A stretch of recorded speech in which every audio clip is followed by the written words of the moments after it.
Ebon! Local! Ebon! Local! Where are we? Local! Where are we? Owners of the land! No consent, sir! Owners of the land! No consent, sir! Have you ever wondered what it truly means to be prepared for a struggle that defines a person's identity? Good evening. I'm Biafrans in Diaspora, and tonight we delve into the poignant story of the Biafra Defense Forces and their steadfast readiness, set against the backdrop of a quest for identity and self-determination. This is a tale not just of military readiness, but of an enduring spirit that seeks to redefine its place in a modern world. The Biafra Defense Forces are heavily prepared.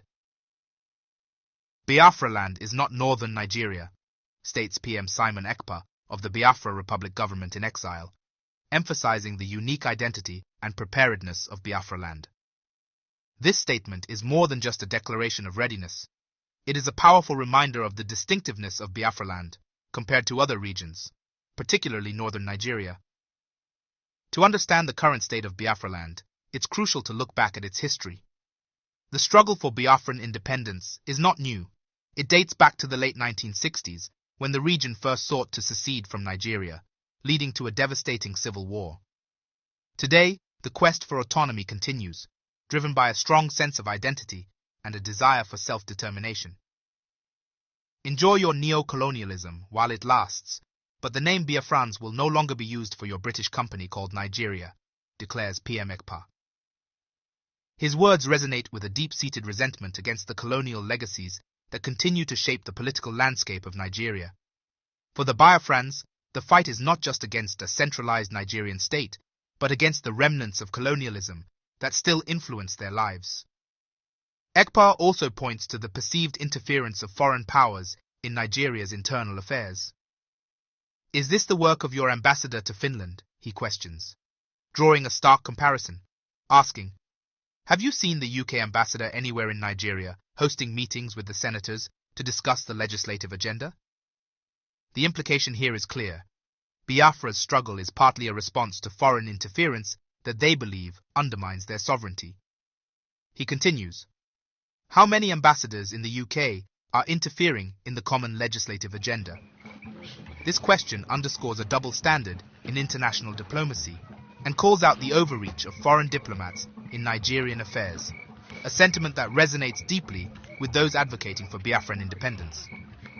My happiness is that decolonization has started, Ekpa asserts with a sense of optimism. This declaration marks a pivotal moment for the Biafra people, who see their current efforts as part of a broader movement to reclaim their autonomy and identity in a post-colonial world. We spoke to several Biafran citizens and experts on the ground to get their perspectives. For many, the readiness of the Biafra Defense Forces is a symbol of hope and resilience. They see it as a necessary measure to protect their homeland and assert their rights in the face of ongoing political and social challenges. Despite the tensions, there is also a strong movement towards peaceful advocacy and community building within Biafra land. Many believe that their path to self-determination lies not just in military readiness, but in strengthening their social and cultural foundations. Political commentators suggest that the international community needs to pay closer attention to the Biafran issue. The struggle for Biafran independence is not just a regional concern, but a matter that highlights broader issues of post-colonial governance, national identity, and international diplomacy. The resilience and readiness of the Biafra Defense Forces are not just a product of recent efforts, but a continuation of a long-standing tradition of resistance and self-preservation. The Biafran War of the late 1960s left an indelible mark on the collective memory of the people, shaping their contemporary strategies and resolve. This historical context is crucial to understanding the current dynamics within Biafra land. In conversations with elders who lived through the Civil War, there is a palpable sense of déjà vu. They recall the hardships and the unyielding spirit that characterized their struggle back then. Now, as they witness a new generation take up the mantle, there's a mixture of pride and a somber acknowledgement of the sacrifices that might lie ahead. This intergenerational connection strengthens the Biafran identity and fortifies their resolve. However, the path to self-determination is fraught with challenges. The Nigerian government has consistently opposed any secessionist movements, citing the need for national unity. This stance often leads to clashes and heightened tensions. Yet, the Biafra Defense Forces and their supporters argue that their quest is not about division, but about recognizing and preserving their distinct cultural and historical identity. Interestingly, there's a growing emphasis on leveraging international platforms to highlight their cause. Biafran activists and leaders are increasingly engaging with international bodies and leveraging social media to draw global attention to their plight. This strategic shift aims to garner international support and put pressure on the Nigerian government to consider their demands. Community initiatives are also playing a significant role in this struggle. Local leaders and organizations within Biafra land are focusing on education, cultural preservation, and economic empowerment. They believe that a strong, self-sufficient community will be better positioned to negotiate their terms and assert their rights. These grassroots efforts are essential in building a resilient and united front. The role of women in this movement cannot be understated. Women have been at the forefront of various initiatives, from organizing peaceful protests to running educational programs. Their involvement underscores the inclusive nature of the Biafran struggle, emphasizing that it is a collective effort that spans all segments of society. Moreover, the Biafra Defense Forces preparedness is not solely about military readiness. It encompasses a broader strategy that includes diplomatic efforts, community mobilization, and international advocacy.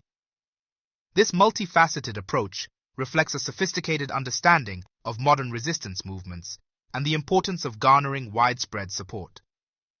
As we delve deeper into the aspirations and strategies of the Biafran people, it becomes evident that their struggle is emblematic of broader issues faced by many post-colonial states.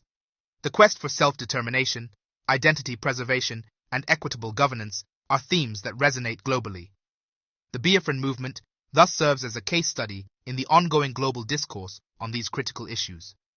The international community's response to the Biafran issue will likely influence similar movements worldwide.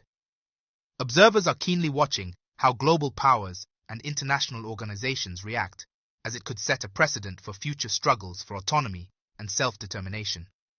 This adds a layer of complexity and urgency to the Biafran cause. As we wrap up tonight's report, we leave you with a thought. The Biafra Defense Forces' readiness is not just about preparing for conflict. It is about preparing for a future where their identity and autonomy are recognized and respected. The journey ahead is uncertain and undoubtedly challenging, but the spirit of the Biafran people is a testament to the enduring human quest for self-determination and dignity. With that said, thanks for watching. Until next time, stay informed and stay engaged.